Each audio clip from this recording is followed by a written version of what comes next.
श्री पतंजलि महामुनये नमः। शेवटी तात्पर्य असं की गीतेतले भगवान पुरुषोत्तम आणि पातंजलांचा पुरुष विशेष ईश्वर हे एकच आहेत. परम अनुकंपा आणि उद्धरण क्षमता हे सविशेष आणि सगुण ईश्वरातच ठरतात.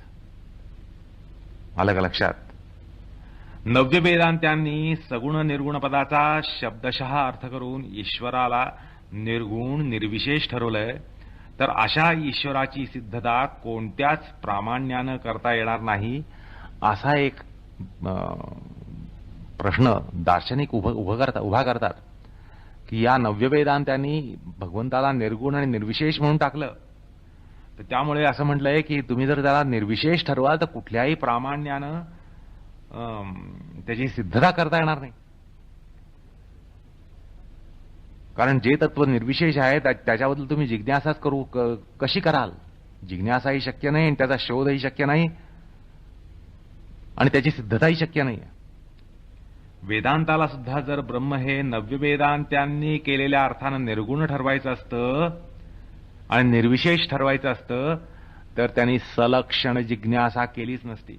ब्रह्मसूत्रामध्ये ब्रह्माची सलक्षण जिज्ञासा आहे. आलं का लक्षात? ब्रह्माची निर्लक्षण जिज्ञासा नाहीये. लक्षणाशिवाय ब्रह्माची जिज्ञासा नाहीये. सलक्षण लक्षणसहित जिज्ञासा केलेली आहे. आणि त्यामुळे ब्रह्मसूत्राला जर ब्रह्म हे निर्विशेष जर ठरवायचं असतं तर अशी सगुण जिज्ञासा जी केलेली आहे किंवा ज्याला सविशेष किंवा सलक्षण म्हणजे खरं सांगायचं म्हणजे सलक्षण जिज्ञासा जी केली आहे ती विसंगत ठरली असती. असो, पुन्हा काय असतं की निर्विशेष म्हणण्याचं किंवा ब्रह्माला निर्विशेष ठरवण्याचं कारण जे असतं त्याच्यामागे काही श्रुती आहेत. त्या अशा काही श्रुती आहेत की त्यामुळे ब्रह्म हे निर्विशेष आहे अशी एक कल्पना होऊन जाते. त्या श्रुती कशा आहेत? एक श्रुती म्हणते अस्थूलम मननम रस्वम अदीर्घम अलोहितम अस्नेहम अच्छायामतमो अवायु अनाकाशम असंगम अरसम अगंधम अचक्षुष्कम श्रोत्रम अवांग मनो अनेजस्कम अप्राणम अमुखम अनंतरम अबाह्यम न तदर्शनाति किंचन तदर्शनाति कश्चन. अशा प्रकारे जे वर्णन आहे त्यामुळे ब्रह्मतत्व हे निर्विशेष आहे असं वाटून राहण्याची शक्यता आहे. तसंच यतद्रेश्यम अग्राह्यम अगोत्रम अवर्णो अचक्षु अश्रोत्रम तदाप्तपाणिपादम अणोरणीयान महतो महीयान अशा प्रकारचे जे ब्रह्मवर्णन आहेत त्यामुळे ब्रह्म हे निर्विशेष आहे अशा प्रकारे कल्पना होऊन जाते. आणि या सगळ्या वर्णनामध्ये ब्रह्माचं गुणपरत्व, गुणातीतत्व, इंद्रियाग्राह्यता, पराभौतिकत्व असं ठासवलेलं आहे. असो, आता अनेक वार जे सांगितलं की हे अनंत गुणराशी आहेत तसंच श्रुती आणि स्मृती सुद्धा सांगतात सगुणत्व निर्गुणत्व यांचा विलक्षण असा मिलाफ ईश्वरामध्ये आहे आणि हा मिलाफ अन्यत्र कोठेही सापडत नाही आणि म्हणून त्याला एकमेवा द्वितीयम म्हटलं. आता श्रुती स्मृतीमध्ये ईश्वराच्या अनंत गुणराशींना निर्देशित जे केलं गेलं म्हणजे आता आपण एक दोन श्रुती पाहिल्या त्यामध्ये ब्रह्म निर्विशेष आहे अशा प्रकारे एक आग्रह निर्माण होतो. मनामध्ये एक प्रकारे अशी धारणा होते की ब्रह्म हे निर्विशेष तत्व असेल. पण आपण एकूण संबंध श्रुती स्मृतींचा जरा विचार केला तर आपल्याला असंही लक्षात येईल की जसा ब्रह्म असा निर्गुण सांगितलाय तसा तो सगुणही सांगितलाय. तर आपण या काही श्रुती स्मृतींवरनं एक विहंगावलोकन करूया. त्यामध्ये श्रुती काय सांगतात बघूया. मग त्याच्यावरून आपण ठरवूया की ब्रह्म म्हणजे केवळ निर्विशेषच आहे, निर्गुणच आहे का सगुणही आहे आणि सविशेषही आहे, निर्लक्षण आहे का सलक्षण आहे. बघा, एक श्रुती म्हणते, श्वेताश्वतर उपनिषद म्हणतं निष्कलम निष्क्रियगम शांतम निरवध्यम निरंजनम. आता ह्याला तुम्ही फार तर निर्विशेष म्हणा, खरं म्हणजे हे निर्गुण आहे, निर्गुण वर्णन आहे. मग तुम्ही ह्याला कुठल्याही लक्षणाने विनिर्मुक्त असं म्हणा, काही हरकत नाही. मग छांदोग्य उपनिषदामधली एक श्रुती म्हणते एष आत्मा अपतपात्मा विजरो विमृत्यो विशोको विजगत्सो अपिपासः सत्यकाम सत्यसंकल्पः. हा जो आत्मा आहे तो अपहत पापमा आहे, म्हणजे निष्पाप आहे, पापाच्या पलीकडचा आहे, निष्पाप आहे. विजरो, जरेने विनिर्मुक्त आहे. विमृत्यू, मृत्यूने विनिर्मुक्त आहे. विशोको, शोकाच्या पलीकडे आहे, किंवा शोक विगत शोक आहे. तसंच विजिगत्सा, विजिगत्सा म्हणजे क्षुधाराहित्य. आणि अपिपासः, आता हे सगळे सगुणपरकच वर्णन दिसतं की नाही. सत्यकामः सत्यसंकल्पः, त्यामुळे ही छांदोग्य श्रुती सगुण पैलू दाखवते. गीतेमध्ये म्हटले अजो अपि सन्नव्ययात्मा. तसंच भगवान श्रीकृष्ण स्वतःच्या बाबतीत म्हणतात, अर्थात ईश्वराच्या बाबतीत म्हणतात, न माम कर्माणि लिंपंती, असं ते 5व्या अध्यायात म्हणतात. तसंच 5व्या अध्यायामध्ये न कर्तृत्वम न कर्मणी असं म्हणतात. 18व्या अध्यायामध्ये म्हणतात ईश्वर सर्व भूतानां हृद्देशे, ईश्वरा सगळ्यांच्या हृदयस्थानी आहे. नंतर बृहदारण्यक उपनिषदाने म्हटले सर्वस्य वशी सर्वस्य ईशान, सर्वस्य वशी, सबंध सृष्टी त्याला वश आहे. सर्वस्य ईशान, सगळ्यांचा तो ईश्वर आहे, सर्वस्य अधिपती आहे. सहस्त्रशीर्षा पुरुषः सहस्त्राक्ष सहस्त्रपात, असं प्रसिद्ध पुरुष सूक्त वर्णन करतं. सर्वतः पाणिपादम तत्सर्वतो अक्षिशिरो मुखम, असं श्वेताशतुर उपनिषदामधलं वर्णन आहे. सर्वतः पाणिपाद, त्याला सगळीकडे हातपाय आहेत, सगळीकडे डोकं आहेत. जसं सहस्त्र शीर्षा आता म्हटलं, हजारो डोक्यांचा, हजारो डोळ्यांचा, तसंच वर्णन या ठिकाणी श्वेताशतुर उपनिषदामध्ये आलेलं आहे. त्यानंतर त्याच उपनिषदामध्ये सर्वेंद्रिय गुणाभासम सर्वेंद्रिय विवर्जितम सर्वस्य प्रभूम ईशानम सर्वस्य शरणम बृहत, अशा प्रकारे वर्णन आहे. तसंच अपाणिपादो जवनो गृहीता पश्यति अचक्षुः स शृणोति अकर्णः, कसं विलक्षण वर्णन आहे बघा. डोळ्याशिवाय बघतो, कानाशिवाय ऐकतो, वगैरे वगैरे. नंतर अणोरणीयान महतो महीयान, असं त्याच उपनिषदामध्ये म्हटलेलं आहे. तसंच ते तैत्तिरीय उपनिषदातही म्हटलेलं आहे. किंवा श्वेताश्वर उपनिषदामध्ये पुन्हा न तस्य करणम च विद्यते, म्हणजे बघा एके ठिकाणी म्हणतात त्याला हजारो डोळे आहेत, डोळ्याशिवाय बघतो, तर या ठिकाणी म्हटलं त्याला डोळेच नाही आहेत. तसंच ईशोपनिषदामध्ये अनेजदेको मनसो जवीयो नैनद्देवा आपनुयन पूर्वमर्षत, असं म्हटलेलं आहे. त्यानंतर तदेजती तन्नेजती तद्दूरे तद्वंतिके, असं विलक्षण वर्णन आहे की संक्रमण धर्म, संक्रमक धर्माने युक्त आणि वियुक्त, ज्याला गती आहे गती नाहीही. तसंच तद्दूरे तदंतिके, तो दूरही आहे, जवळही आहे, निकटही आहे, अगदी अंतरीच आहे. अशा प्रकारे विलक्षण वर्णन आहे. त्यानंतर विश्वस्य कर्ता भुवनस्य गोप्ता, हे त्याचं ईश्वरत्व सांगून जातं. मुंडकोपनिषदली मध्ये असं वर्णन आलेलं आहे. त्यानंतर उत्तम पुरुषस्तु अन्यः, भगवद्गीतेमध्ये पुरुषोत्तम सांगताना म्हटलेलं आहे.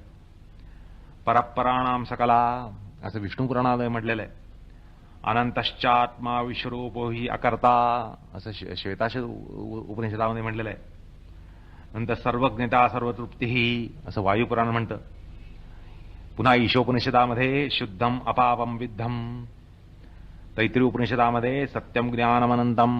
आता हे सगळं सगुण वर्णन नाही का.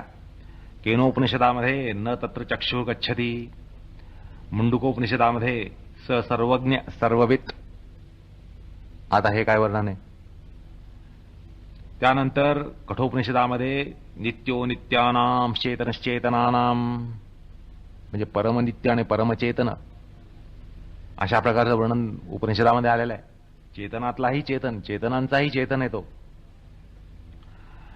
त्यानंतर विष्णू पुराणामध्ये परमात्मा सर्वेषाम आधारः, असं म्हटलंय. त्यानंतर श्वेताशतुर उपनिषदामध्ये यो ब्राह्मण विदधाती, जो ब्रह्मदेवाला उत्पन्न करतो, असं वर्णन आहे. त्यानंतर मस्थानी सर्वभूतानी, अशा प्रकारे गीतेमध्ये म्हटलेलं आहे. तसंच अशब्दम अस्पर्शम अरूपम अव्ययम तथा रसम नित्यम अगंधवच्चयत अनार्य अनंत महत परम ध्रुवम निश्चायम तन मृत्युर्मुखात प्रमुच्यते असं कठोपनिषदाने म्हणलेलं आहे. अशा प्रकारचं वर्णन, ईश्वराविषयक वर्णन, ब्रह्मतत्वाविषयक वर्णन हे किती केलं तरी ते अपुरंच आहे. कारण त्या वर्णनाला अंतच नाही, कारण त्या ब्रह्माला अंतच नाही, त्या ईश्वराला अंतच नाहीये. अनंताचं वर्णन अनंतच असं करून आपल्याला गप्प राहावं लागतं. पुन्हा हे सगळं वर्णन उच्छिष्टच आहे. हे जे वर्णन केलं ते केवळ सगळं उच्छिष्टच आहे, अपवाद फक्त भगवद्गीतेचा आहे. कारण भगवद्गीतेमध्ये भगवत वर्णन हे भगवत वाणीतूनच ऐकायला मिळतं, भगवंताच्या वाणीतून आपल्याला ऐकायला मिळतं आणि तेच परिपूर्ण वर्णन आहे.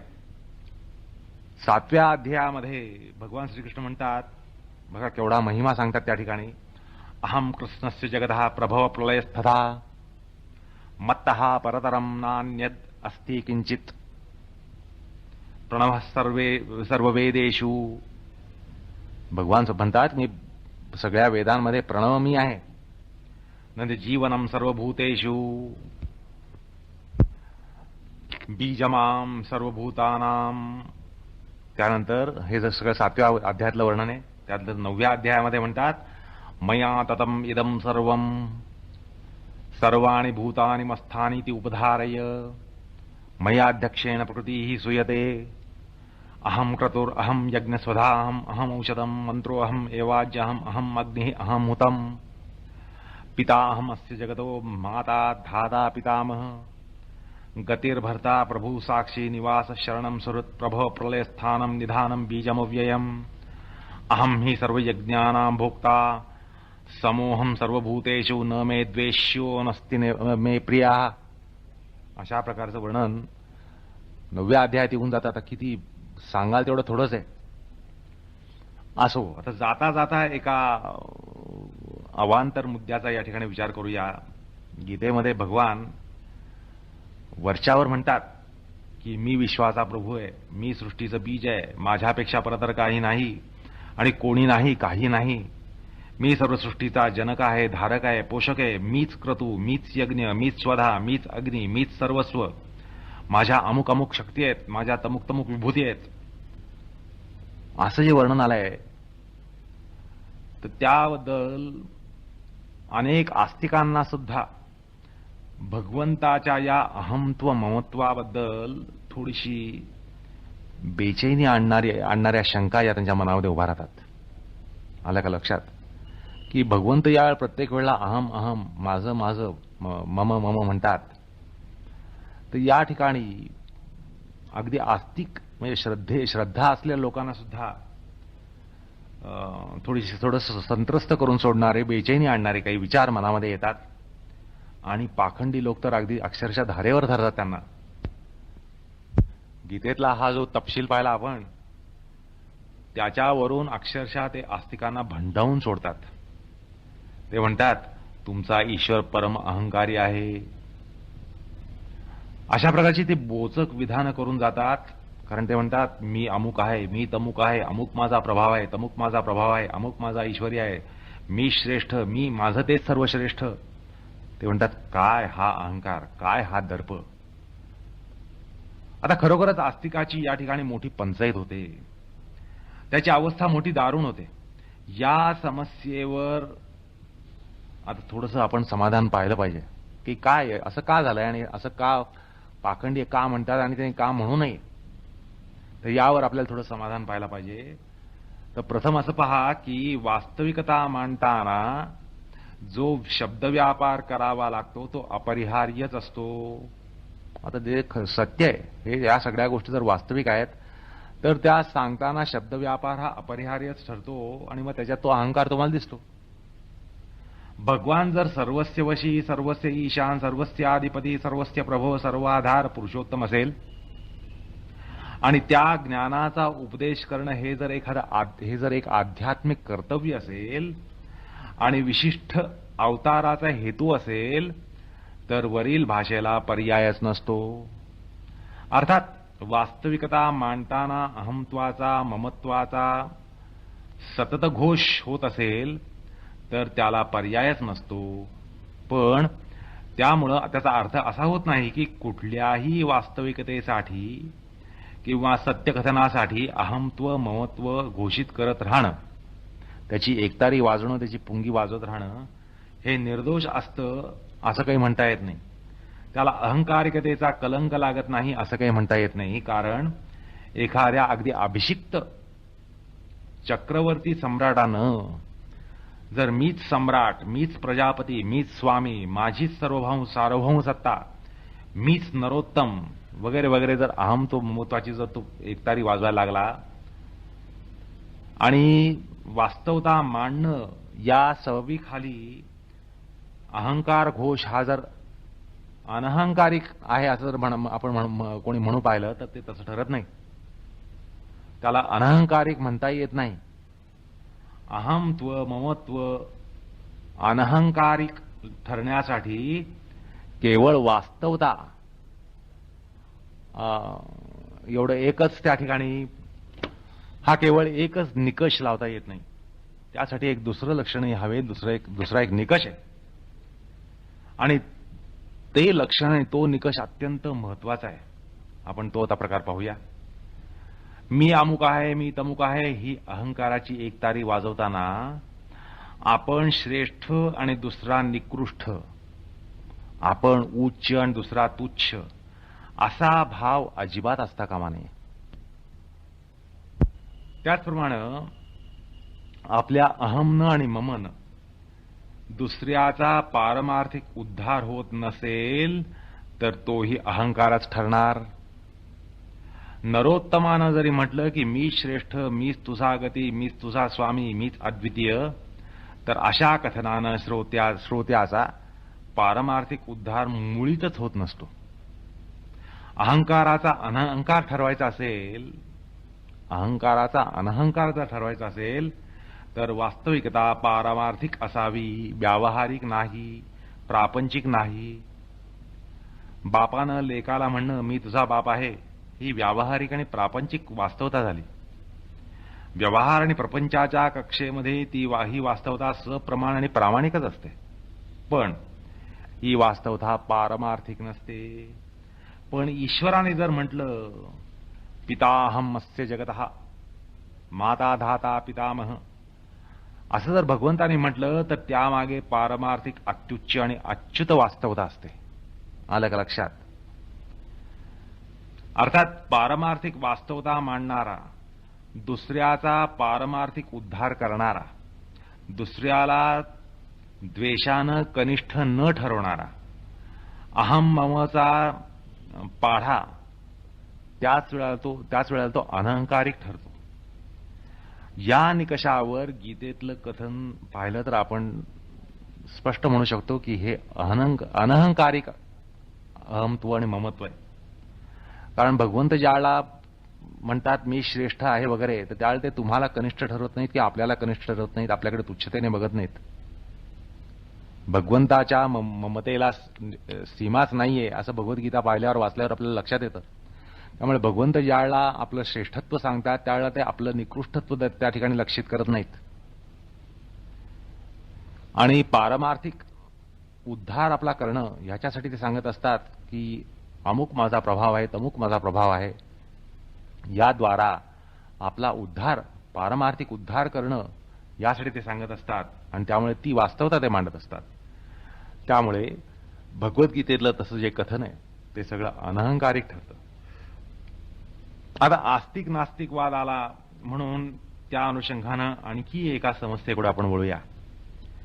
नास्तिक म्हणतो काय हो, तुमचा ईश्वर डोळ्याने दिसत नाही, कानानं ऐकू येत नाही, तो तर कुठल्याही इंद्रियाला अविषयच, पुन्हा तो मन आणि बुद्धी यांच्याही पलीकडे असतो. मग आता सांगा तो आहे याला प्रमाण तरी काय? आस्तिक म्हणतो अहो आमची शास्त्रच त्याला प्रमाण आहेत, आमचे वेद, आमच्या श्रुती, आमची श्रुती माऊली, आमची वेदमाता त्याला प्रमाण आहे. वेदशास्त्रच ईश्वर असल्याचं सांगतायत. पण नास्तिक म्हणतो हे बघा, वेद आणि तुमची शास्त्र ही सगळी तुम्हाला लखलाभ, ही सगळी झूट आहेत. आता जो वेदशास्त्र प्रमाणित मानत नाही, त्यांना प्रामाण्य देत नाही, त्याला ईश्वर सिद्धी सांगायची तरी कशी?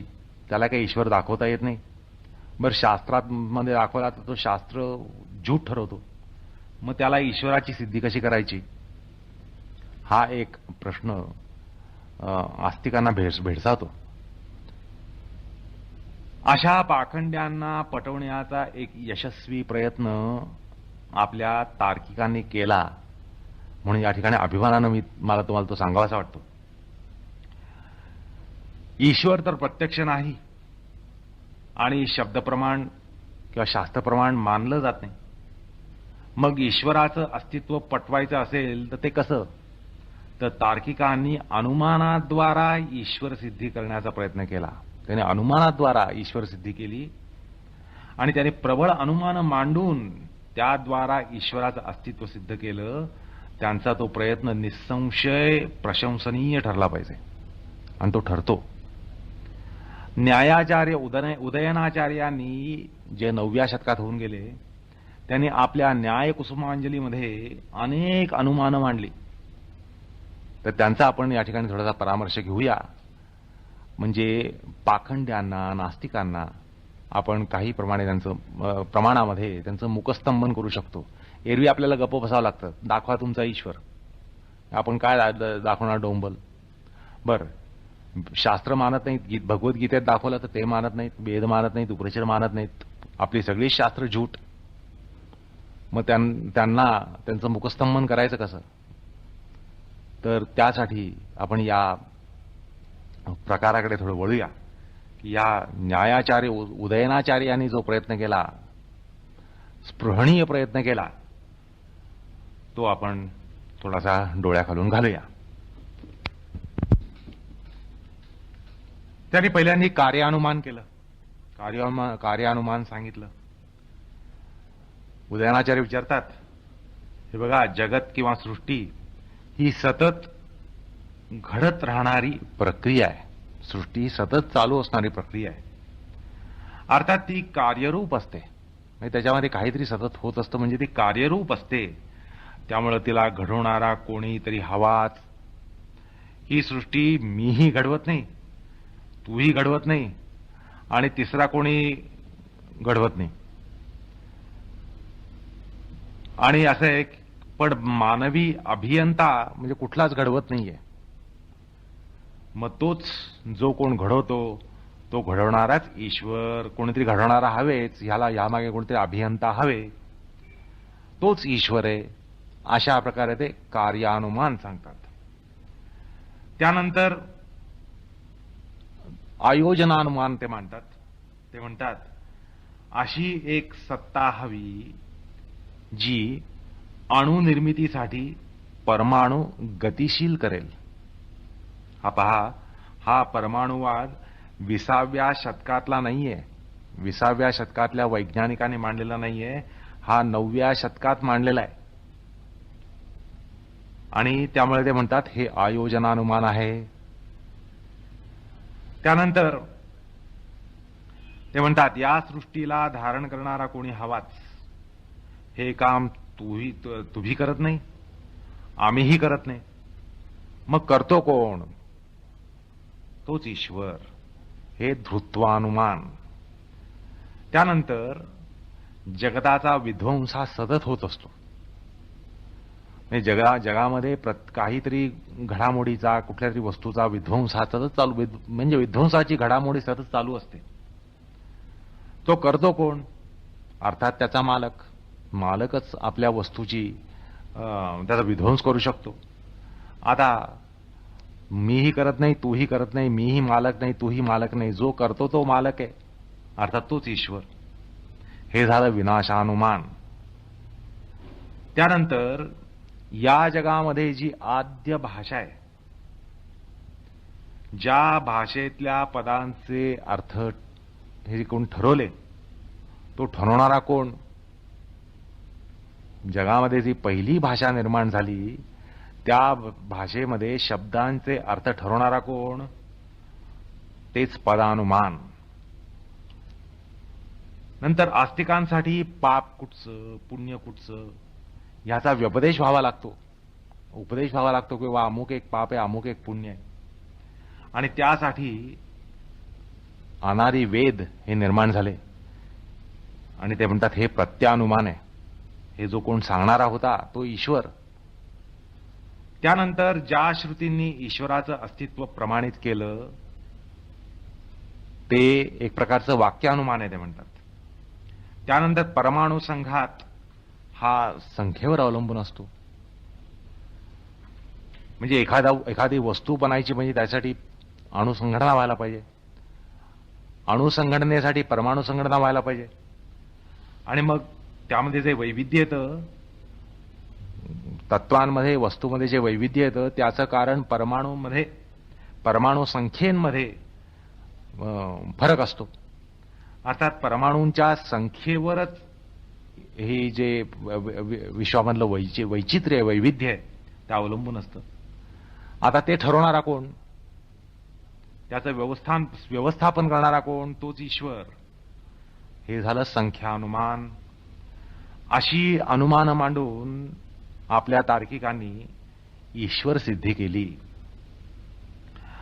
आता तर्कनिष्ठता आणि आस्तिक्य बुद्धी यांचं कधीच सूत काहीच जमत नाही. अशी एक आपली समजूत आहे की तर्क आणि आस्तिक्य बुद्धी, तर्क आणि धर्म यांचं कधी जमणार नाही, अशी एक आपली समजूत आहे. पण आपल्या तर्कशास्त्रामध्ये सुद्धा ईश्वराला स्थान आहे हे समजणं आपल्याला आवश्यक आहे. आपले तार्किक म्हणतात की आपल्या कर्मांना फळ देणारा हवाच, आपले सगळे प्रयत्न सफल होतात असं काही सांगता येत नाही. प्रयत्न केला आणि तो सफल झालाच असा काही नियम नाही. काही सफळ होतात, काही निष्फळ होतात. अर्थात कर्मफल व्यवस्था जो करतो तोच ईश्वर असे आपले नैयायिक सांगून जातात. या संदर्भातलं एक ते न्यायसूत्र आठवतं, ईश्वर कारणम पुरुषकर्म अफल्य दर्शनात असं ते म्हणतात.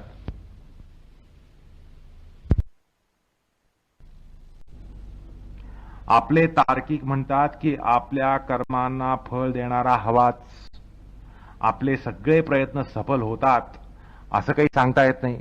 प्रयत्न केला आणि तो सफल झालाच असा काही नियम नाही. काही सफळ होतात, काही निष्फळ होतात. अर्थात कर्मफल व्यवस्था जो तोच ईश्वर असे आपले नैयायिक सांगून जातात. या संदर्भातलं एक ते न्यायसूत्र आठवतं, ईश्वर कारणम पुरुषकर्म अफल्य दर्शनात असं ते म्हणतात. न्यायभाष्यकार वात्स्यायन त्यावर म्हणतात की पुरुष म्हणजे जीवात्मा हा कर्मफलाधीन आहे आणि कर्मफल देणं ज्याच्या अधीन असतं तोच ईश्वर. पराधीन कर्मफलाराधम इति यत आधीनम स ईश्वर असं ते न्यायभाष्यामध्ये म्हणतात. एकंदरीत आपल्या तार्किकांनी ईश्वराची सिद्धी अनुमानाद्वारा करून पाखंड्यांचं मुखस्तंभन केलं आणि आपल्या तर्क प्रक्रियेमध्ये ईश्वराला स्थान देऊन तार्किक प्रक्रिया म्हणजे केवळ शुष्क तर्कटता नाही अशी एक भूमिका सुद्धा आपल्या तार्किकांनी निर्माण केली. तार्किकी प्रक्रियेला ती दिली. हा फार महत्वाचा भाग आहे. म्हणजे तर्क आणि धर्म यांनी नेहमीच समोरासमोर उभा राहून दंड थोपटायला पाहिजे असं काही नाही.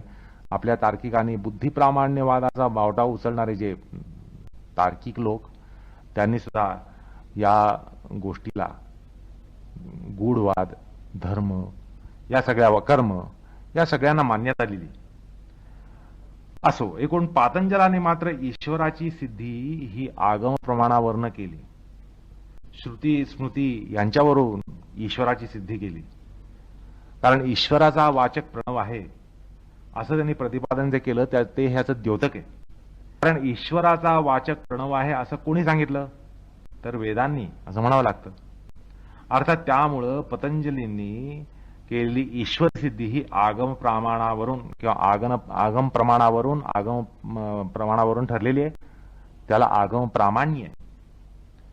असो, आता उपनिषद, गीता, वेदांतानुसार ही संपूर्ण सृष्टी ब्रह्मोद्भव आहे म्हणजे ईश्वरोद्भव आहे असं सांगितलं जातं.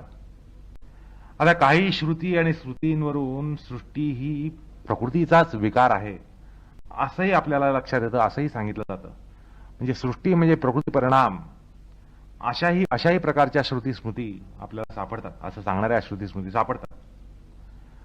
आणि असं जरी ठरत असलं तरी ईश्वर किंवा ब्रह्मामध्ये जगत प्रवर्तकत्व मानून त्यालाच जगतपती ठरवलंय. मात्र अशा प्रकारची स्पष्टोक्ती योगसूत्रामध्ये किंवा योगभाष्यामध्ये काही सापडत नाही. आलं का लक्षात? की भगवद्गीतेमध्ये जसं म्हटलं की माझ्यापासून सगळी सृष्टी निर्माण झाली, मीच सगळ्याचा प्रभव आहे वगैरे, का वेदांतामध्ये जन्माद्यस्य यथा वगैरे म्हटलं, ब्रह्मापासून सृष्टी निर्माण झाली वगैरे असं म्हटलं. म्हणजे ईश्वरापासून भगवंतापासून सृष्टी निर्माण झाली, तो जगतपती आहे असं म्हटलं गेलं. तसं काही योगसूत्रामध्ये किंवा योगभाष्यामध्ये स्पष्ट वक्तव्य नाहीये. तितक्या स्पष्ट आशयाचा ब्रह्मकारणवाद हा काही या ठिकाणी किंवा ईश्वर कारणवाद हा काही योगसूत्रामध्ये दिसत नाही. वेदांतांनी जितक्या स्पष्ट शब्दामध्ये किंवा स्पष्ट आशयाचा ब्रह्मकारणवाद मांडला तितकाच काय, पण अंधुक असा ईश्वर कारणवाद सुद्धा पातंजलांनी मांडला नाही. ही गोष्ट मान्य करावी लागते.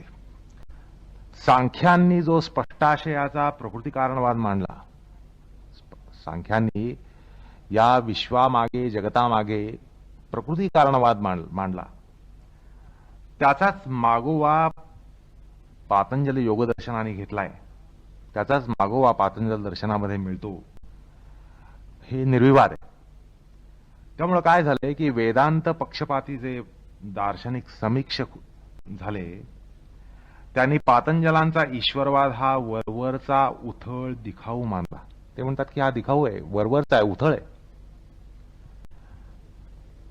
पातंजलांचा ईश्वरवाद हा एक प्रकारचा कन्व्हिनियन्सी, ज्याला म्हणता येईल कन्व्हिनियन्सी, म्हणजे एक सोयीस्करवाद, हा एक सोयीस्करवादाचा अजोड नमुना आहे असं म्हणून त्यांनी पातंजलांवर तसा एक तो शिक्का मारला की तुम्ही सोयीस्करवादी आहात, की ईश्वर सांगणं हे सोयीचं वाटलं, सोयीचं ठरणार आहे म्हणून तुम्ही केवळ दर्शनामध्ये आपला एक ईश्वर आणून ठेवला. वेदांताच्या ब्रह्मवादाचं स्वरूप काय किंवा पातंजलांचा सृष्टीविषयक सिद्धांत जो आहे त्याच्यामध्ये ईश्वराचं स्थान किती, ब्रह्मवाद्यांच्या तुलनेनं पातंजलांचा ईश्वरवाद किती आहे, त्याला स्थान किती आहे आणि कसं आहे आणि काय आहे, या विषयात आपल्याला त्यामुळे थोडासा उहापोह या ठिकाणी करायला पाहिजे.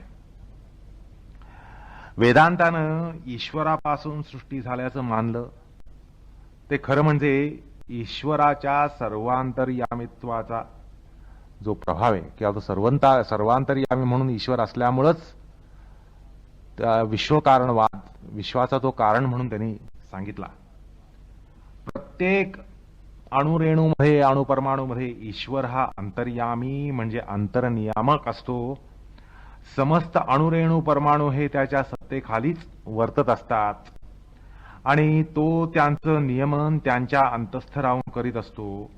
याच कारण तो सृष्टीचा कर्ता करविता ठरतो. हाच वैदिकांचा अध्यात्मवाद आहे किंवा वेदांताचा सृष्टीविषयक विचार आहे. प्रकृतीचा सुद्धा अंतर्यामी ईश्वर असतो ही संकल्पना गीतेमध्ये अधिक स्पष्ट आहे. खऱ्या वेदांतामध्ये ही स्पष्ट भूमिका आपल्याला सापडते. पातंजल दर्शनामध्ये ही भूमिका तितकी काही स्पष्ट नाहीये असं मान्य करावं लागतं आणि हे वादातीत आहे. पातंजलांच्या सृष्टीविषयक सिद्धांतामध्ये प्रकृतीवाद कारणवाद जितका स्पष्ट आहे तितका ईश्वर कारणवाद स्पष्ट नाहीच. आणि असं आहे की याच कारणामुळं ब्रह्मकारणवादी वेदांती योगमताला खंडनीय ठरवतात. त्यांच्या सढळ ईश्वरवादाला त्यांनी अगदी सढळ असताना मुक्त हस्ताने ईश्वरवाद स्वीकारला. संबंध सृष्टी भगवन्मय आहे, ब्रह्ममय आहे असं त्यांनी वरच्यावर सांगितलं, सर्व तऱ्हेनं सांगितलं, सर्व प्रकारे सांगितलं. त्यामुळे हा जो त्यांनी सढळ ईश्वरवाद, सर्व सढळ ब्रह्मवाद मांडला, सांगितला, त्याच्या तुलनेनं पातंजलांचा आखूड ईश्वरवाद हा त्यांना जरा बोचलाच, आणि ते साहजिकच होतं. विश्वप्रसवामध्ये पातंजल हे ईश्वराला मुळाशी ठेवत नाहीत, ही त्यांची न्याय्य ओरड आहे. आता पातंजलांची ही जी विशिष्ट पार्श्वभूमी आहे ती सत्ताशास्त्रीय पायावर नाही, तर योगिक प्रक्रियेला पूरक राहावी अशी आहे. या ठिकाणी प्रश्न असा आहे की पातंजलाने अशी घोषणा का केली नाही, जसं ब्रह्मवाद्यांनी केली की जगत विष्णुमय आहे, जगत ब्रह्ममय आहे, असं ते त्यांनी म्हटलं, सढळ हाताने म्हटलं की सबंध सृष्टी त्याच्यापासून उद्भूत झाली. असं पातंजलाने का म्हटलं नाही, किंवा त्यांना तसं म्हणायचं नाहीये का, असं या ठिकाणी प्रश्न उभा राहतो. तर उत्तर असं की त्यांना तसं पातंजलांना असं म्हणायचं नाही असं नाही, पण त्यांनी म्हटलेलं नाहीये. आलं का लक्षात? पातंजलांना असं म्हणायचं नाहीये की ही सृष्टी ब्रह्ममय नाहीये, असं त्यांना मुळीच म्हणायचं नाहीये. जसं वेदांती म्हणतात ही सृष्टी ब्रह्ममय आहे, तसंच पातंजलांनाही म्हणायचं आहे, पण त्याने म्हटलेलं नाहीये ही गोष्ट खरी. आता का म्हटलं नाही हा प्रश्न या ठिकाणी जिज्ञास्य ठरतो. तर त्याला उत्तर असं की पातंजलाने तसं मानलेलं आहे, पण त्यांनी म्हटलं नाही, कारण योगिक प्रक्रियेला पूरक असं प्रतिपादन व्हावं म्हणून पातंजलांनी असा तथाकथित आखूड हाताचा ईश्वरवाद मांडला. आता असं आहे की पातंजलांची जी साधन प्रणाली आहे त्यामध्ये प्रकृतीपासून मुक्त होण्यावर भर आहे. शेवटी योग आणि कैवल्य, योगाद्वारा जो परमाभ्युदय गाठायचा तो कसा, तर प्रकृतीपासून विनिर्मुक्त व्हायचा आहे.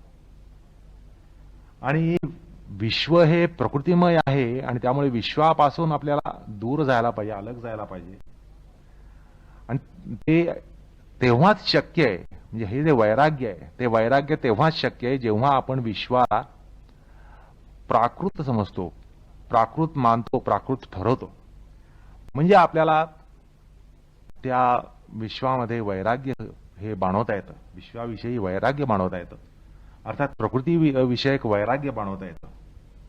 आणि या क्रियेला बलान्वित करण्यासाठी पातंजलांनी प्रकृती कारणवाद मांडला. किंवा तुम्ही ज्या विश्वामध्ये अडकलात, अडकू पाहत, ज्या विश्वाचा बंध तुम्हाला आवळून धरतोय, ते सबंध विश्व, ते सबंध जगत हे प्रकृतीपासून निर्माण झालंय, आणि ही प्रकृती ही त्याज्य आहे, ही गुणमयी आहे. अर्थात सृष्टीला जर त्यांनी परिणामवादाच्या चौकडीमध्ये जर बसवलं असतं की ही सबंध सृष्टी ब्रह्ममय आहे, विष्णुमय आहे असं जर म्हटलं असतं, तर वैराग्य प्रक्रिया डळमळीत झाली असती, आणि त्या दृष्टीने साधनांगाला न्यूनत्व आलं असतं. म्हणजे योगदर्शनामध्ये साधनेला जे महत्व आहे त्याला न्यूनत्व आलं असतं, गौणत्व आलं असतं. आणि त्यामुळंच त्यांनी आपला पवित्रा ठरवला आणि प्रधान कारणवादाचा त्यांनी स्वीकार केला. या ठिकाणी आपण सांख्यांचा प्रकृती कारणवाद जो आहे, म्हणजे पातंजलांनी सांख्यांचा प्रकृती कारणवाद स्वीकारला, पण या ठिकाणी आपल्याला एक गोष्ट पाहायला पाहिजे की सांख्यांचा प्रकृती कारणवाद आणि पातंजलांचा प्रकृती कारणवाद ह्यामध्ये काही भेद आहे किंवा कसं. कारण असं म्हटलं जातं, समीक्षक म्हणतात की पातंजलांनी सांख्यांचा प्रकृती कारणवाद स्वीकारला आणि त्यामुळे ते सांख्यांना अनुसरणारे ठरले. तर त्यामुळे या ठिकाणी आपण हा थोडासा विचार करून बघूया. असं आहे की सांख्यांचा प्रकृती परिणामवाद हा निरपेक्ष स्वायत्त जणू असा असतो. सांख्यांचा प्रकृती कारणवाद जो आहे तो निरपेक्ष आणि स्वायत्त असा आहे. पातंजलांचा प्रकृती कारणवाद हा तसा निरपेक्ष नाहीये. असं आहे, जडवादी भौतिकीवादी तर सृष्टीला अनिश्वर ठरवतात. आलं का लक्षात? हे जे जडवादी लोक आहेत, भौतिकवादी लोक आहेत, ते सृष्टीला अनिश्वर ठरवतात.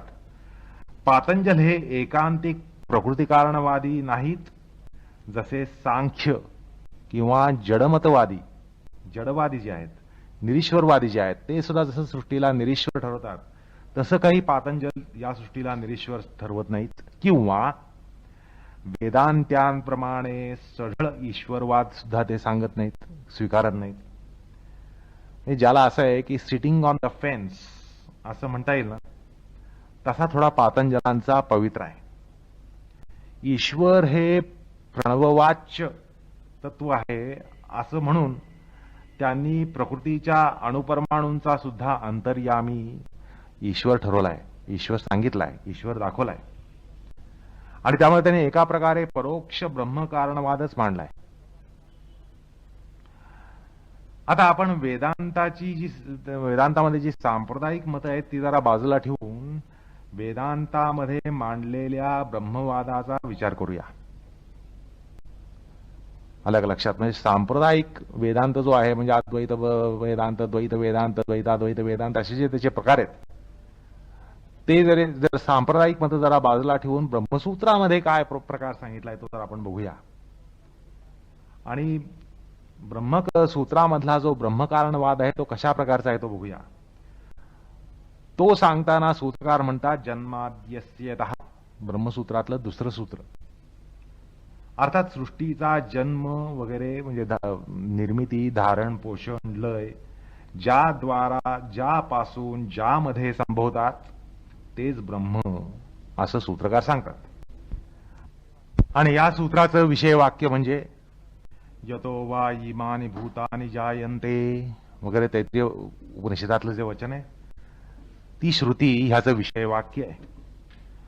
अर्थात ज्यापासून ही सृष्टी उत्पन्न होते, ज्याच्या आधारे ही स्थित राहते आणि ज्यामध्ये शेवटी विलीन पावते ते ब्रह्म होय.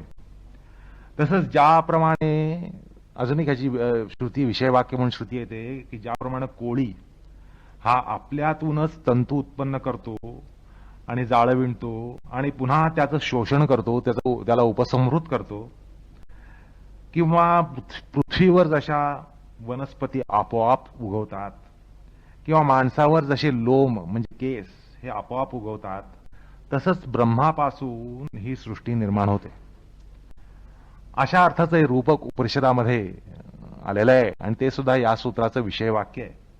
यथा ऊर्णनाभिः सृजते गृह्यते यथा पृथिव्याम औषधया संभवन्ति यथा सतः पुरुषात केशलोमानि तथा अक्षरात संभवती इह विश्वम असं मुंडक श्रुती म्हणते. किंवा गीतेमध्ये अहम कृष्णस्य जगतः प्रभव प्रलयस्तथा अहम सर्वस्य प्रभव मत्तः सर्व प्रवर्तते अशी जी वचनं आहेत ती या ठिकाणी या सूत्राला विषय वाक्य आहेत. आणि त्यामुळे ईश्वरापासून विश्वोद्भव होतो असं या ठिकाणी म्हटलं जातं. या सगळ्याचं तात्पर्य असं की ब्रह्म हे सर्व क्रिया, स्थिती, लय, धारणा याला अधिष्ठान असतं. विश्वाच्या निर्मितीसाठी, त्याच्या स्थितीसाठी, त्यातल्या क्रियांसाठी, त्याच्या लयासाठी हे ब्रह्म अधिष्ठान असतं.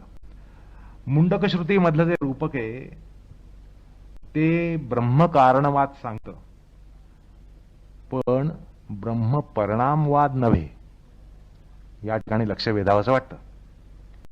असं आहे, कोळी या विशिष्ट कीटकामध्ये एक ग्रंथी असतो आणि त्या ग्रंथीच्या कार्यान्वयीमुळे त्याद्वारा जाळं हे विणलं जातं आणि मग त्याला उपसंहृत करणं वगैरे हे संभवतं. तो तंतू कोळ्यामधला जो अविकारी आत्मा आहे त्याच्यातून काही निघत नसतो. ते जे जाळं आहे की तो तंतू आत्म्यामधून निघत नसतो, मात्र तदाश्रीभूत आत्माच्या आश्रयाने राहणारी जी ग्रंथी आहे किंवा नियंत्रित जी ग्रंथी आहे त्यातून तो तंतू निघत असतो आणि तंतूद्वारा जाळं विणलं जात असतं. त्यामुळे ग्रंथीस्त्राव हेच जाळ्याचं उपादान कारण असतं, म्हणजे मेटीरियल कॉज ठरतं. आत्म्याच्या आधिपत्याखाली जे शरीरावयव, ग्रंथी, रस, धातू वगैरे असतात त्यापासून ते विशिष्ट द्रव्य स्त्रवून ते जाळं विणलं जात असतं. आता मुंडक श्रुतीमधून जो सिद्धांत प्राप्त होतो तो ब्रह्माश्रित प्रकृती कारणवाद ठरतो. आलं का लक्षात? मुंडक श्रुतीमध्ये जो सिद्धांत डोकावतो तो म्हणजे ब्रह्माश्रित प्रकृती कारणवाद आहे. मात्र ब्रह्म परिणामवाद नाहीये. ब्रह्म हे अपरिणामी असल्यानं साक्षात ब्रह्मातून सृष्टी निघून ब्रह्माला सृष्टीचं उपादान कारण म्हणजे मटेरियल कॉज ठरवलं काही जात नाहीये. ब्रह्म हे सृष्टीच्या कारणाचा आधार, नियंता आणि स्वामी आणि आश्रय असतो. गीतेमध्ये सुद्धा ब्रह्म परिणामवाद सांगितलेला नाहीये. आलं का लक्षात? संबंध सृष्टी ही कृष्णापासून निघते अशा अर्थाने सांगितलेलं नाहीये. भगवद्गीतेमध्ये स्पष्ट प्रकृती कारणवादच मांडलेला आहे. तोही भगवदाश्रित प्रकृती कारणवाद मांडलेला आहे. स्पष्टपणे सांगायचं म्हणजे भगवदाश्रित प्रकृती कारणवाद. कारण भगवान श्रीकृष्ण म्हणतात मयाध्यक्षेण प्रकृती ही सुयते चराचरम. या वचनामध्ये भगवदाश्रित प्रकृती कारणवाद हा स्पष्ट आहे आणि हाच गीतेचा सिद्धांत आहे. हाच वेदांताचाही सिद्धांत आहे.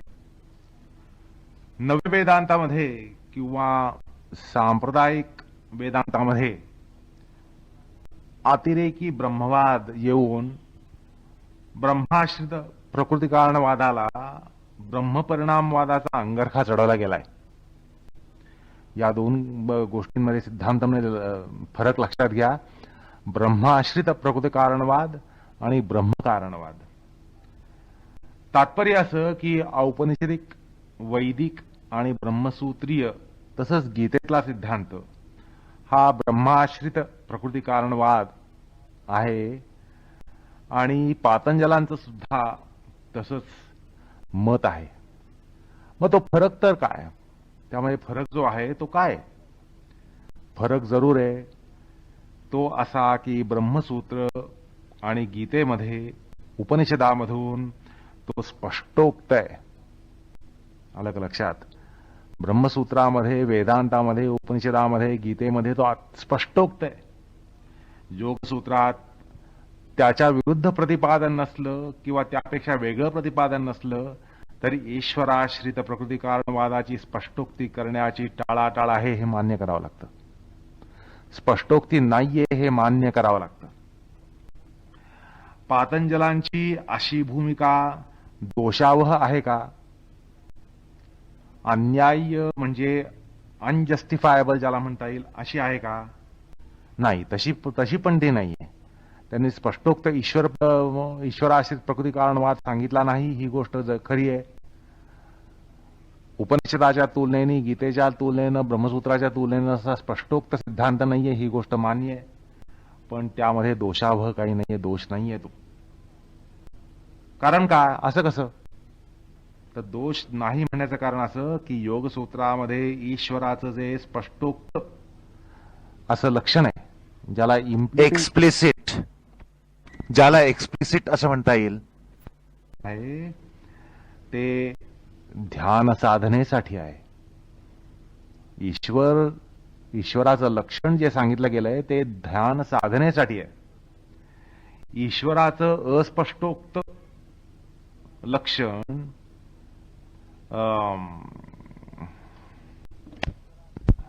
म्हणजे ईश्वराश्रित प्रकृती कारणवाद जो आहे तो प्रकार तस्यवाचक प्रणव या लक्षणामध्ये सामावलेला आहे. प्रणव या आद्य नादातून समस्त चराचर स्थूल सूक्ष्म इह पारलौकिक सृष्टी झाली आहे. या तात्पर्यामध्ये वैदिक ब्रह्मवाद सापडण्या इतका तरी स्पष्ट आहे. असो, आता ईश्वराश्रित प्रकृती कारणवाद योगसूत्रामध्ये कसा शोधायचा, कुठे शोधायचा? अर्थात जसं ब्रह्मसूत्रामध्ये जन्माद्यस्यतः किंवा गीतेमध्ये आता सांगितल्याप्रमाणे मयाध्यक्षेण प्रकृती ही सुयते असा प्रकार योगसूत्रामध्ये कुठे सापडत नाही, स्पष्टपणे सांगितलं गेलं नाहीये. पण तरी अस्पष्टोक्त अशा प्रकारचं निर्देशन कुठे आहे? तर आता सांगितल्याप्रमाणे तस्य वाचक प्रणव या सूत्रामध्ये ते सापडतं. म्हणजे वाचक प्रणव हा उपासनेचा बीज मंत्र हा खरा म्हणजे ध्यानासाठी सांगितला गेलाय. मुख्य एक्सप्लिसिटली असं म्हणता येईल, तो या ध्यानासाठी प्रणव सांगितला गेलाय, पण त्याचा ध्वन्यार्थ हा आपल्याला शोधावा लागतो आणि त्याचा गूढार्थ शोधावा लागतो, आणि गूढार्थ निश्चितच ईश्वराश्रित प्रकृती कारणवाद सांगत असतो, असं या ठिकाणी सांगायचं आहे. कारण प्रणव म्हटल्यानंतर काय असं आहे की या प्रणव या नादातूनच समस्त चराचर स्थूल सूक्ष्म इह पारलौकिक सृष्टी झाली आहे.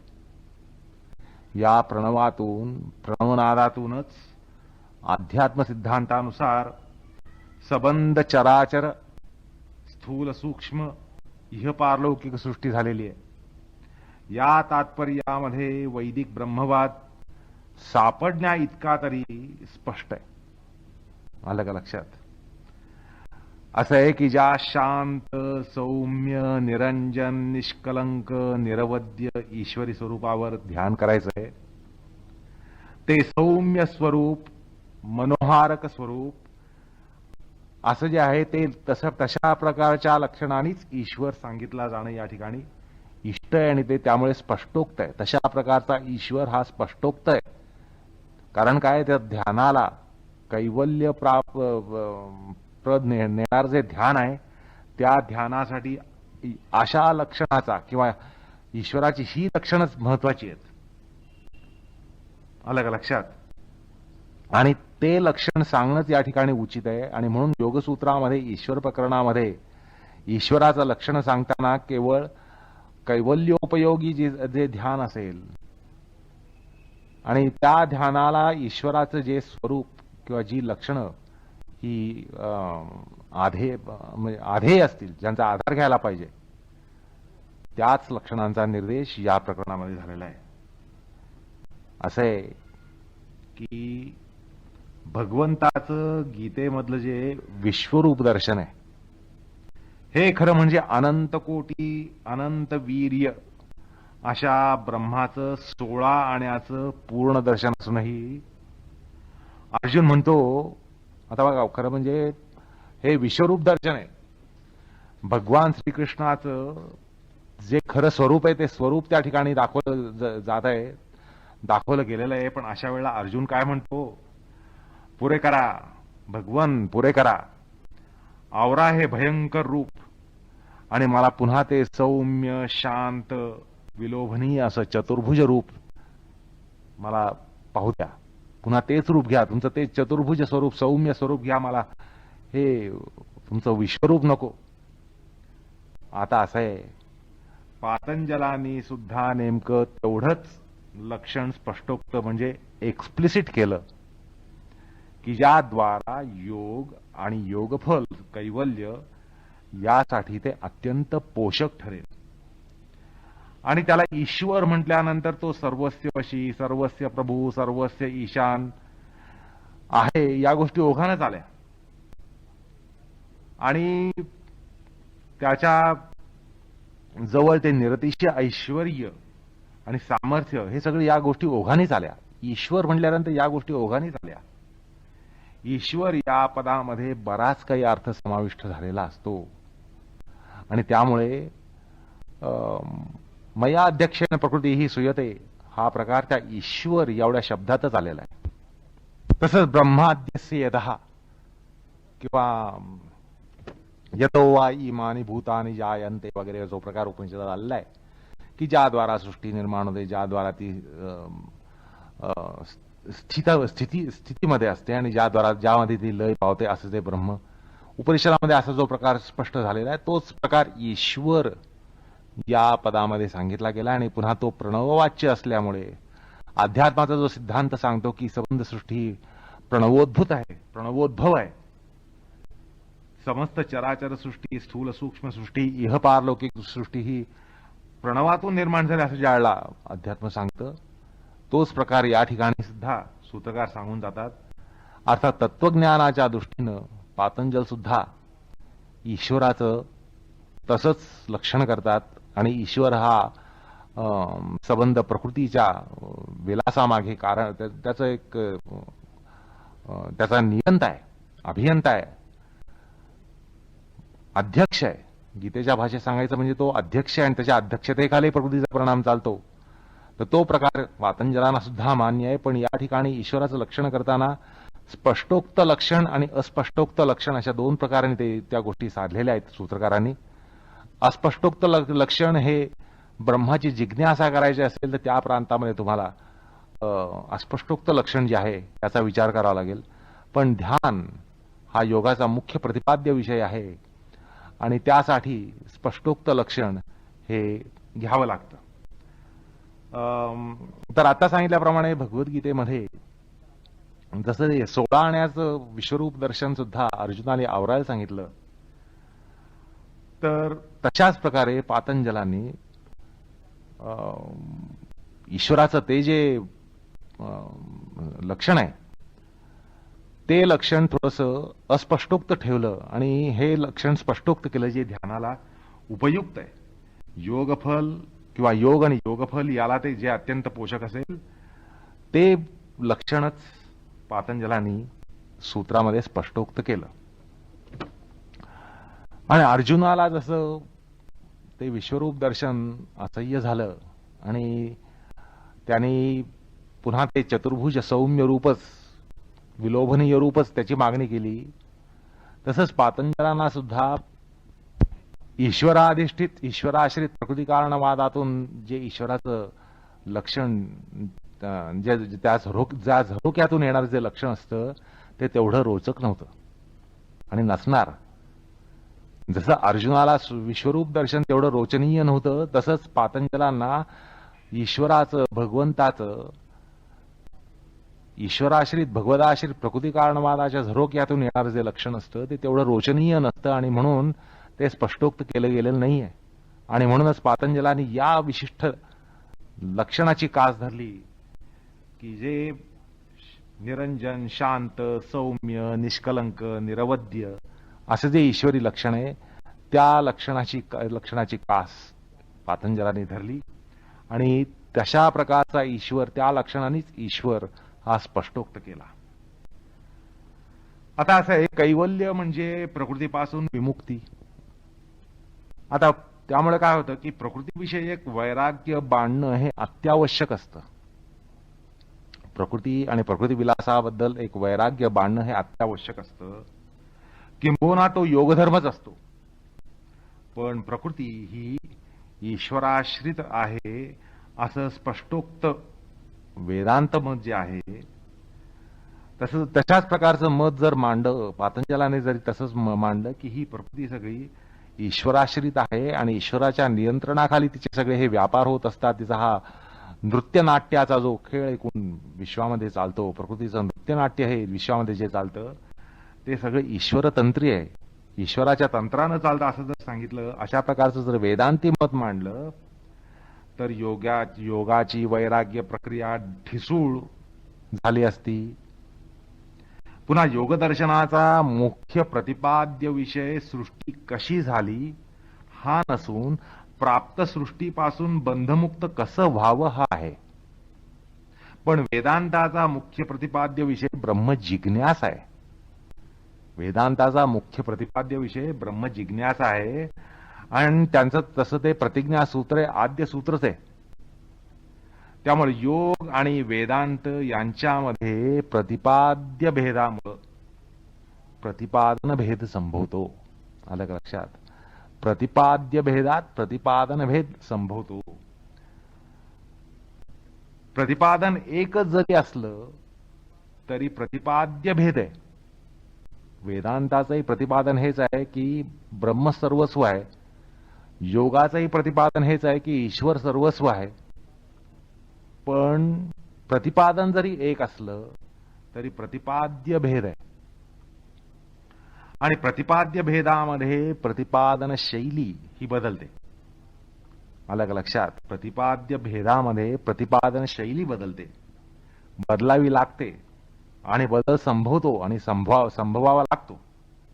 दोन्ही दर्शनाच्या ज्याला प्रोजेक्शन म्हणतात त्या प्रोजेक्शन मध्ये फरक आहे. इतकंच. पातंजलांना गुणत्रयांना हेय कोटीमध्ये म्हणजे त्याज्य कोटीमध्ये घालायचंय आणि त्यांना ते घालावं लागलं. कारण कैवल्य हे त्यांचं मुख्य फळ होतं. योगाचं मुख्य लक्ष हे कैवल्य आहे. आणि कैवल्यासाठी प्रकृती ही हेय कोटीमध्ये, हेय पक्षामध्ये, त्याज्य पक्षामध्ये घालणं अपरिहार्य होतं. गुणवैतृष्ण्याचं महत्व सांगून त्याची प्रक्रिया म्हणजे अष्टांग योग हा त्यांनी सांगितला. गुणवैतृष्ण्यासाठी प्रयत्नान्वित साधकाला, असा जो योग साधक आहे जो गुणवैतृष्ण्यासाठी प्रयत्नान्वित प्रयत्न करतोय, गुणांपासून विलग होण्याचा प्रयत्न करतोय, त्याला जर समजा एक शाश्वत सिद्धांत असा सांगितला, ये च एव सात्विका भावा राजसा तामसाम च ये मत्तः, असं भगवद्गीतेमध्ये भगवान श्रीकृष्ण म्हणतात. तो जर उपदेश त्यांना सांगितला की बाबा, भगवान त्या ठिकाणी म्हणतात सत्वरजतम हे तिन्ही गुण माझ्यापासूनच प्रवर्तित होतात, माझ्यामधनच ते निघतात, असा गीतेमधला एक वास्तववाद आहे. तो जर पातंजलांना जे गुणवैतृष्ण्यासाठी झटतायत त्यांना जर हा सिद्धांत ऐकवला तर तो अस्थानी पडत असतो. सिद्धांत अत्यंत अचूक आहे, अत्यंत योग्य आहे, पण असं योग्य गोष्ट अयोग्य काळी अयोग्य स्थानामध्ये जाऊन पडणं हे अयोग्य असतं. योग्य सिद्धांत हा योग्य परिस्थितीमध्ये योग्य साधकाला योग्य कारणातूनच तो सुनवावा लागतो. कारण असं आहे की गुणांविषयी वितृष्ण व्हायचं असतं हे योग साधकाला, आणि त्या वेळी जर त्याला असा उपदेश दिला की बाबा हे सगळे गुण दैवी आहेत, हे सगळे गुण भगवन्मयी आहेत, भगवदोद्भव आहेत, असं जर त्याला सांगितलं तर ते त्या ठिकाणी अपत्य होण्याचा संभव असतो, बुद्धिभेद होण्याचा संभव असतो.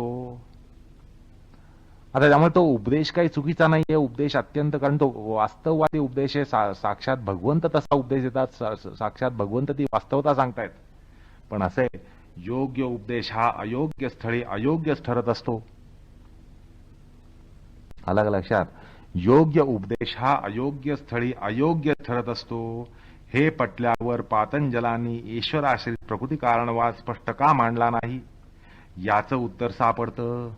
सृष्टीची ईश्वरात्मकता, ईश्वरमयता ही ठासवून योगसाधकाला गुणव्यापार विन्मुख होण्याच्या प्रक्रियेमध्ये अडथळाच निर्माण केला जातो. आलं का लक्षात? जर ईश्वराश्रित प्रकृती कारणवाद जर पातंजलांनी मांडला, सांगितला, स्पष्ट सांगितला, तर वैराग्य प्रक्रिया ही ठिसूळ होते आणि त्याला एक अडथळा आणला जातो. ईश्वर हा विश्वाचा संघटक, विश्वाचा अधिपती असून सृष्टी ही ब्रह्ममय आहे, ही वैदिक धारणा योग साधनेला फार पोषक असते असं म्हणता येत नाही. य पृथिव्याम तिष्ठन यो वायो तिष्ठन यो अप्सु तिष्ठन यो अग्नौ तिष्ठन य तमसी तिष्ठन य वाची तिष्ठन यो रेतसी तिष्ठन यो मनसी तिष्ठन वगैरे वगैरे वगैरे जे ब्रह्मकारणवादाचे सिद्धांत आहेत ते योगसाधकाच्या मनावर ठासवल्यास तो चित्तवृत्तींचा निरोध तरी का करेल सांगा? आलं का लक्षात? तो चित्तवृत्तींचा निरोध तरी कशाला करेल? शेवटी सगळंच ब्रह्ममय, हे चित्त सुद्धा ब्रह्ममय, चित्ताचे व्यापार सुद्धा ब्रह्माचे आविष्कार आहेत, असं जर सारखं त्याच्या मनावर बिंबवलं, ठासवलं, तर तो चित्तवृत्ती निरोधाच्या मागे लागेल कशाला? असं आहे. कारण कुठलीही चित्तवृत्ती आता सांगितल्याप्रमाणे ती ब्रह्माश्रित विषयातच असते. चित्तवृत्ती जी ज्या विषयात निघेल तो विषय शेवटी ब्रह्माश्रित आहे. त्यामुळे ब्रह्माश्रित विषयामध्ये चित्तवृत्ती निघत असते, त्यामुळे ती ब्रह्मपरकच ठरणार. मग वृत्ती भगवंताकडे वळवली काय, किंवा भगवंताश्रित, भगवताश्रित, भगवन नियंत्रित अशा कामिनीकडे वळवली काय, शेवटी ती ब्राह्मी वृत्तीच. एकूण काय तर वेदांताचा अंतिम सिद्धांतच काय, पण डिंडीम घोष सुद्धा जनसामान्यांच्या कानावर येतो उपयोगी नाही. आलं का लक्षात? वेदांताचा जो डिंडीम घोष आहे तो सर्वसामान्यांच्या कानावर येणं हे अयोग्य आहे. नव्य वेदांत्यांनी वेदांताला दारोदारी आणून त्याला रस्त्यावर नागवलं अक्षरशः, आणि त्यामुळे भारताचं अपरिमित आणि अनन्वित असं नुकसान केलेलं आहे. याला इतिहास साक्षी आहे खरं म्हणजे. असो, वेदांत आज बाजारात आल्यानं ब्रह्मघोटाळा झालाय.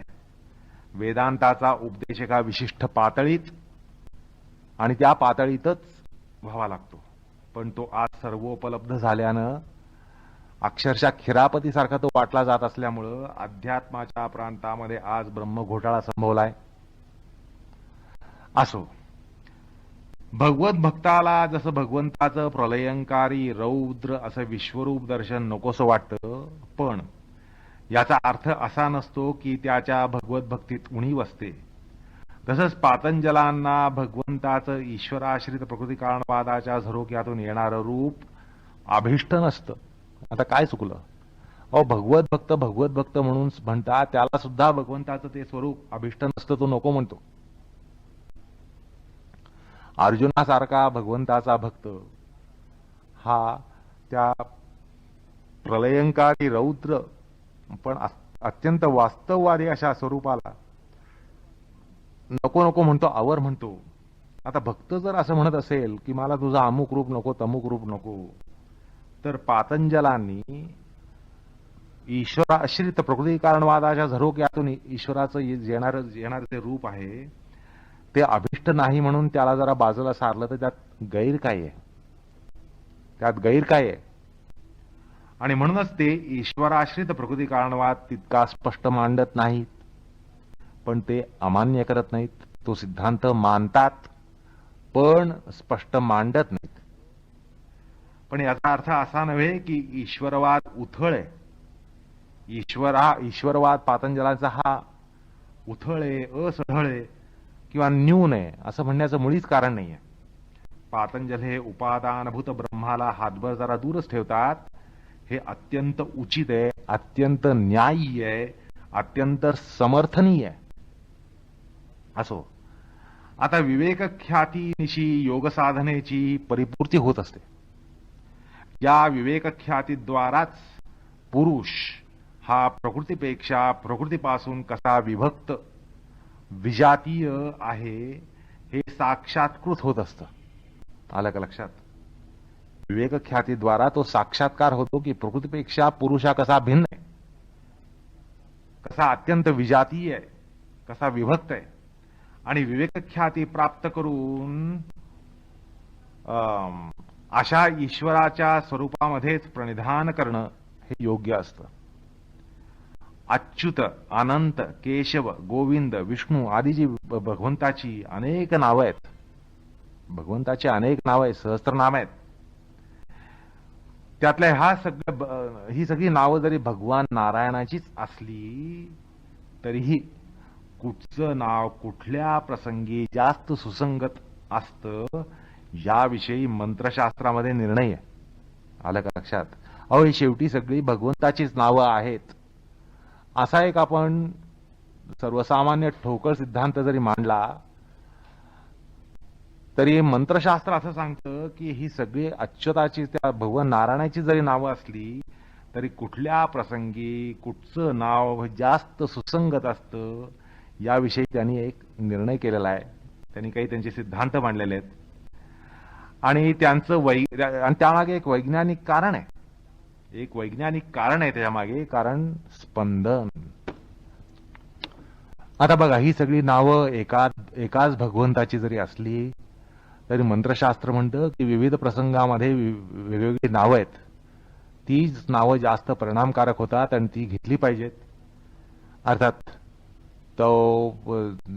त्याचा जो तपशील आहे तो आपण पुढे जपाचा विचार करताना करणार आहोत. पण या ठिकाणी एवढंच सांगतो की स्पंदनामुळे, वैज्ञानिक कारणामुळे मंत्रशास्त्राने तसा सिद्धांत केला.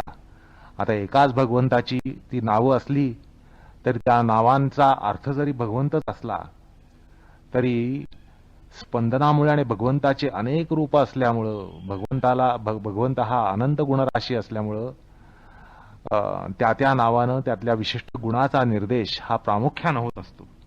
असं मंत्रशास्त्राचा विचार आहे. असो, आता या योगशास्त्रामध्ये त्यामुळे विवेकख्यातीचा उद्भव होण्यासाठी ईश्वराचं जे सर्वतः उचित असं स्वरूप असेल तेच सूत्रकारांनी मांडणं हे उचित ठरतं की नाही. एखाद्या असं बघा बालकाला तू सिंहासारखा बलवान हो असं सांगताना सिंहाऐवजी जर उंदीर दाखवला तर आता खरं तर काय, त्यात खरं म्हणजे दोष नसावा. कारण काय, सिंहाचा जो अंतर्यामी तोच उंदराचाही अंतर्यामी, सिंहाचा जो नियंता तोच उंदराचाही नियंता, ज्याच्या नियंत्रणाखाली सिंह वर्तन करतो त्याच्याच नियंत्रणाखाली उंदीरही वर्तन करत असतो. मग वेदांताच्या पातळीवरून सिंह दाखवला काय किंवा उंदीर दाखवला काय, म्हणजे ज्ञानाच्या परमोच्च ह्याच्यातून परमोच्च श्रेणीमधून त्या या प्रसंगामध्ये उंदीर दाखवला काय सिंह दाखवला काय त्यात फरक नसावा, त्यात काही दोषही नसावा. पण मग तात्पर्य काय, तर मुलाला सिंहच दाखवावा लागतो, तो सिंहासारखा हो म्हणताना सिंहच दाखवावा लागतो किंवा सजातीय असा एखादा बलवान प्राणी तरी दाखवावा लागतो, तेव्हाच त्या मुलाला तो सिंहासारखा हो या उपदेशाचा अर्थबोध होणार. तसंच योगशास्त्रामध्ये सुद्धा शास्त्रकार म्हणतात, हे पहा, ते म्हणतात हा ईश्वरचा पुरुष आहे, म्हणजे चैतन्य मात्र आहे, शुद्ध आहे, प्रसन्न आहे, केवली आहे, अनुपसर्ग आहे. तसंच या बुद्धीचा प्रतिसंवेदी जीवात्मा म्हणजे आत्मचैतन्य हे सुद्धा शुद्ध आहे, केवल आहे, प्रसन्न आहे, अनुपसर्ग आहे असं म्हणतात भाष्यकार. या गोष्टीचा निर्देश करताना असं म्हणतात, यथैव ईश्वरः पुरुषः शुद्धः प्रसन्नः केवलो अनुपसर्गः तत अयम अपि बुद्धेः प्रतिसंवेदी यः पुरुषः, असं 29व्या सूत्रभाष्यामध्ये ते म्हणतात. या पादाच्या 29व्या सूत्रभाष्यामध्ये ते असं सांगून जातात. पण जर असं म्हटलं की हे पहा, हे योग साधका, ज्या सृष्टीपासून तू विन्मुख होऊ पाहतोयस आणि अंतर्मुख होण्याचा प्रयत्न करतोयस, ज्यापासून हटण्याचा वैराग्य बाणवून समाधीची अपेक्षा करतोस, ज्या शब्द स्पर्श रूप रस गंध या विषयांपासून तू हटण्याचा प्रयत्न करतोयस, पृथ्वी आप तेज वायू आकाश वगैरे भौतिक सृष्टीपासून दूर जाऊ पाहतोयस, त्याची निर्मिती या ईश्वरानेच केलेली आहे. ते सर्व विषय त्याच्या ऐश्वर्याच्या ठिणग्या आहेत. आता जर असं सांगितलं तर तो त्या ईश्वराचा परिधान का आणि कसं करेल, आहे की नाही. आता आणखी एक मुद्दा असा पुढे येतो की नव्य वेदांती हे ईश्वर आणि ब्रह्म अशा दोन तत्वांचा आपल्या सोयीनुसार त्या व्याख्या करतात. नव्य वेदांती मायावादी हे ईश्वर आणि ब्रह्म ही दोन वेगवेगळी तत्व आहेत असं म्हणून त्या दोघांच्या वेगवेगळ्या व्याख्या करतात. ईश्वर म्हणजे ते म्हणतात मलिन ब्रह्म आहे, शबल ब्रह्म आहे. अर्थात ईश्वर म्हणजे औपाधिक ब्रह्म, अशुद्ध ब्रह्म, मायाग्रस्त ब्रह्म वगैरे असे काहीतरी ठरवतात. ईश्वरापेक्षा उच्च असं एक शुद्ध ब्रह्म मानून शुद्ध ब्रह्म आणि अशुद्ध ब्रह्म अशा दोन श्रेणी सांगतात. आणि त्यामुळे नव्य वेदांतावरची पुस्तकं वाचणाऱ्यांना या ठिकाणी घोटाळा संभवतो किंवा शंका उद्भवते की पातंजलांचा ईश्वर हा काही तशा प्रकारचा शबल ब्रह्म वगैरे आहे की काय.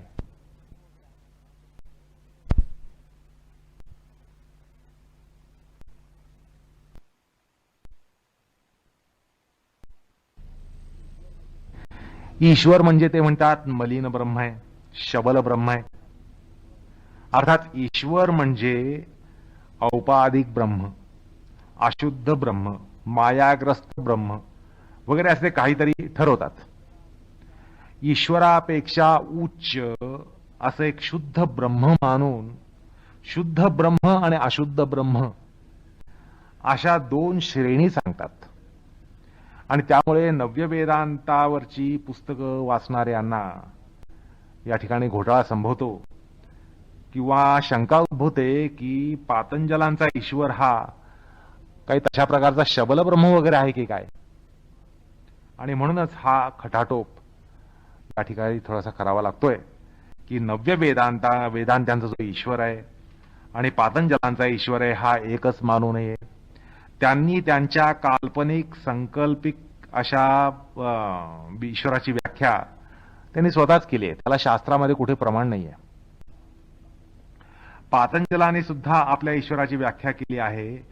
पातंजलांचा ईश्वर हा मायोपाधिग्रस्त वगैरे नाही.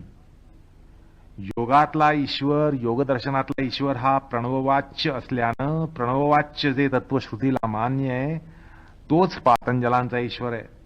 पहा, श्रुती या ठिकाणी एक आठवते, सर्वे वेदा यत् पदम आमनंती तपागंसी सर्वाणी च यत् वदंती यदिच्छतो ब्रह्मचर्यं चरंती तत्ते पदगम संग्रहेण ब्रवीमी ओम इति एतत्, असं कठोपनिषद म्हणतं.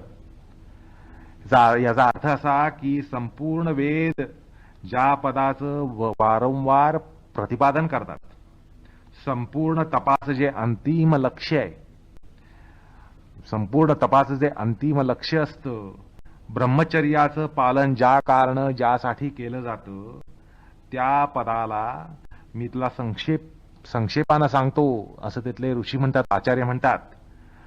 ऐक नचिकेता, ते अक्षर ओम होय, असं म्हणून कठोपनिषदामध्ये ओंकाराचा उपदेश केला जातो.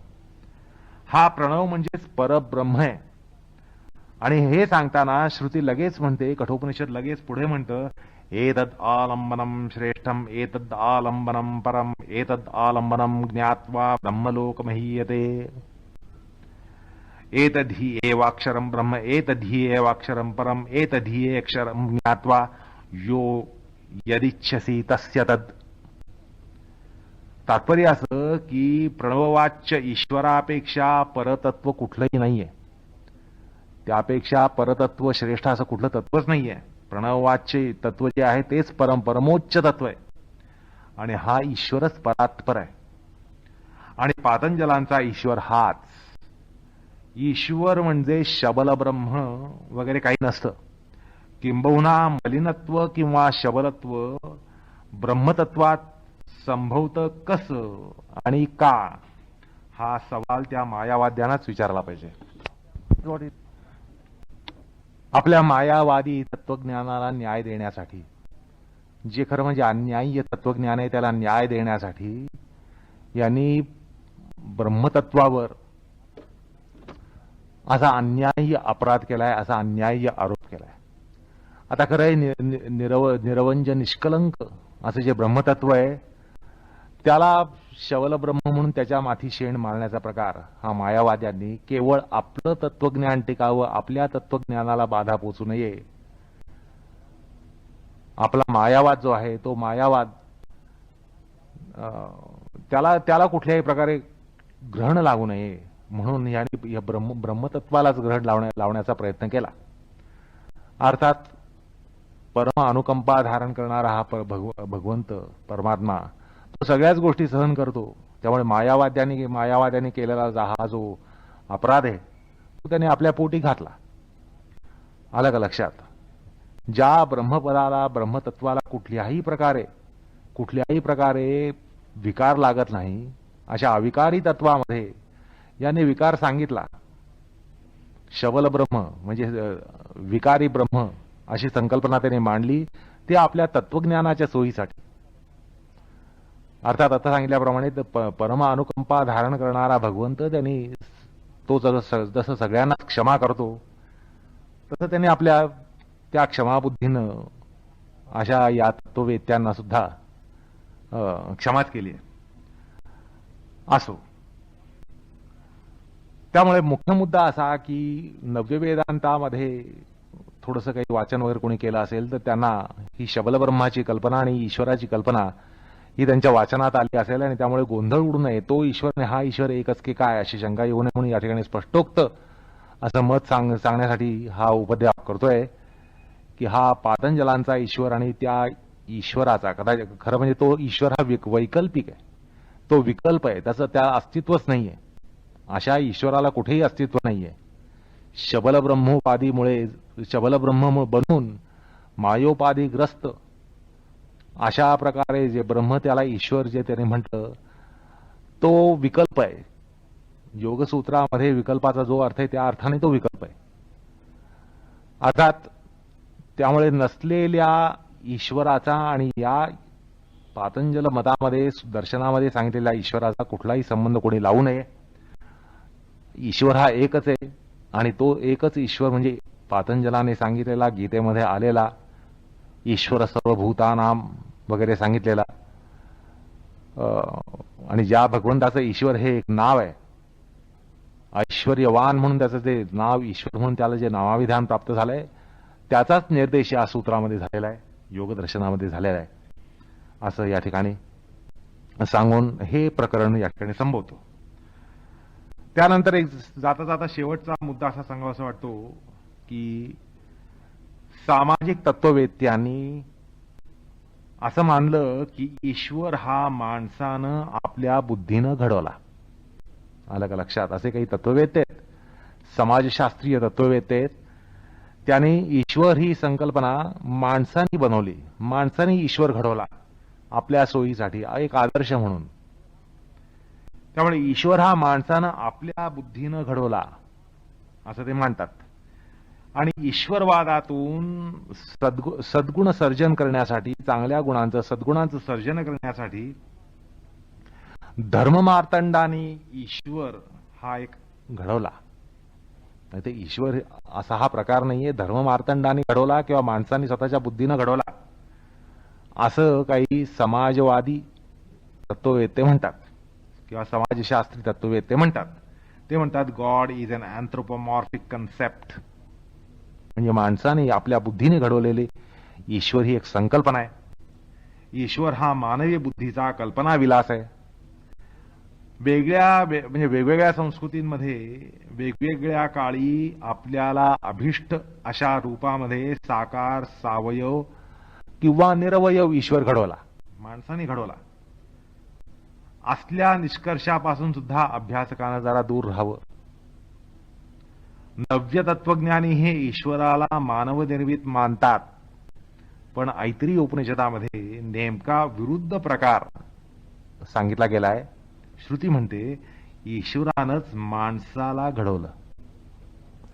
म्हणजे खरं म्हणजे माणसाला ईश्वराने घडवलंय, तर या लोकांनी विप्रलाप करून माणसाने ईश्वराला घडवलं असं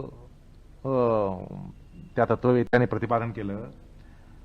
आता खरा इतिहास काय आहे आणि काय प्रचार आहे असो, तात्पर्य काय तर God is not an anthropomorphic concept. तर अशा प्रकारे आपण या सूत्राचा या ठिकाणी उपसंहार करण्याच्या टप्प्यावर येऊन पोहोचत आहोत. तर ईश्वराचं लक्षण या ठिकाणी मी जे आतापर्यंत सांगत आलो होते असं की तो सूत्रामध्ये सांगितल्याप्रमाणे क्लेश कर्म विपाक आशयैर अपरामृष्ट असा कसा आहे. क्लेश अपरामृष्ट कसा, कर्म अपरामृष्ट कसा, विपाक अपरामृष्ट कसा, आशय अपरामृष्ट कसा, म्हणजे वासना अपरामृष्ट कसा, आणि तो ईश्वर म्हणजे काय, ईशनशील इच्छा मात्रेण सकल जगत उद्धर क्षमः अशा प्रकारे ईश्वर तो आहे. आणि त्या ईश्वराचा आपण या सूत्राच्या अनुषंगानं जितका विचार करता आला तो आपण केला. अर्थात ईश्वराचं लक्षण या सूत्रामध्ये सांगितलं ते परिपूर्ण लक्षण नाहीये असं सूत्रकारांनाच वाटलं असल्यामुळे सूत्रकारांनी अजून एक लक्षण हे पुढल्या सूत्रात सांगितलं. या ईश्वराबद्दल ते अजूनही काहीतरी सांगणार आहेत. त्यामुळे सूत्र जरी या ठिकाणी संपत असलं तरी ईश्वरविषयक, ईश्वराच्या लक्षणविषयक जो विचार आपण करतो तो या ठिकाणी थांबत नाहीये, संपत नाहीये. सूत्रकारांना या अनंतवीर ईश्वराचं एका सूत्रामध्ये वर्णन करताना सुद्धा त्यात एवढं त्यांनी साठवलं तरी कुचंबणा झाल्यासारखी त्यांनाच वाटली आणि म्हणूनच त्यांनी ईश्वराचं लक्षण सांगण्यासाठी अजून एक सूत्र आवृत्त केलं. त्यामुळे ईश्वर लक्षण विषयक विचार हा काही अजून या ठिकाणी संपत नाही. जरी या ठिकाणी सूत्र विचार हा आपण यथाबुद्धी यथाशक्ती करण्याचा प्रयत्न केला तरी अजून काहीतरी शिल्लक आहे. अर्थात